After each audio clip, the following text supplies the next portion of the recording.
एक 2017 की घटना थी। बड़ा संगीन और सनसनीखेज मामला था जिसमें डॉक्टर दंपत्ति की हत्या की गई थी और अज्ञात लोगों द्वारा हत्या की गई थी और बड़ी ब्रूटल तरीके से हत्या हुई थी। इसमें हमारे वरिष्ठ अधिकारी भी बहुत सक्रिय रहे और ये मामला बहुत दिनों से पड़ा हुआ था अज्ञात में। तो हमारे आईजी साहब सैंडल साहब ने हम लोगों को एक टास्क दिया था कि इस केस को बंद नहीं करना है और इस केस के तह तक जाना है। तो इसीलिए हम लोगों ने कुछ टेक्निकल एविडेंस जुटाए और जो एविडेंस थे उनका परीक्षण करने के लिए एक टीम, दोनों हमारे अतिरिक्त पुलिस अधीक्षक डीएसपी हमारे चंद्राकर साहब और हमारा कोतवाली प्रभारी, साइबर प्रभारी, इन लोगों ने एक टीम के तहत और किन किन मुद्दों पे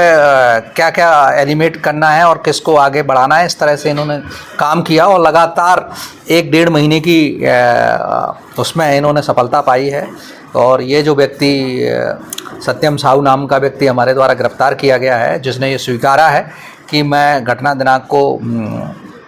उनके यहाँ 10:30 और 11 के बीच में घुसा था घर में और डॉक्टर ने चूँकि पहले से पहचान का था इनका और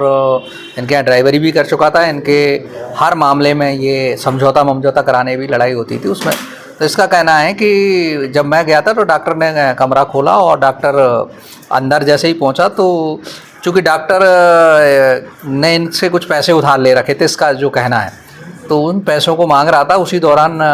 डॉक्टरनी मैडम आ गई दूसरे कमरे से और इनमें फिर से लड़ाई हुई। तो डॉक्टर ने एक पत्थर उठा के डॉक्टरनी के सर पे मारा, जिससे डॉक्टर सूर्यवंशी की जो पत्नी थी वहीं मौके पे ही गिर पड़ी। तो इसको डर लगा कि डॉक्टरनी गिर गई हैं और मर गई शायद, अब ये डॉक्टर मुझे भी नहीं छोड़ेगा,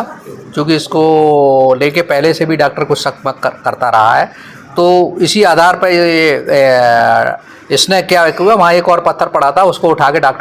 पहले डॉक्टर में धक्का मारा, जिससे कि वो टेबल एक पड़ी थी उसमें टकराया, जिसकी इसकी पसलियों में चोट आई डॉक्टर की में। फिर डॉक्टर जब जैसे ही गिर गया तो डॉक्टर के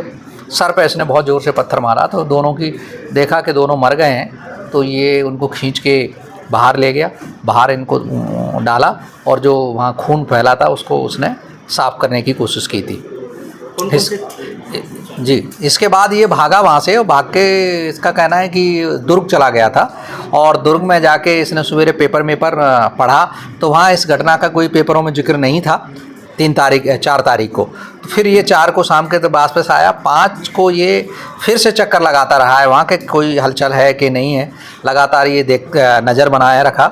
इसके बाद ये 6 तारीख को जब पड़ोसियों ने घटना की सूचना दी और पुलिस आई, तो उस पुलिस के दौरान भी ये वहीं रहा है और अपनी उस पर पुलिस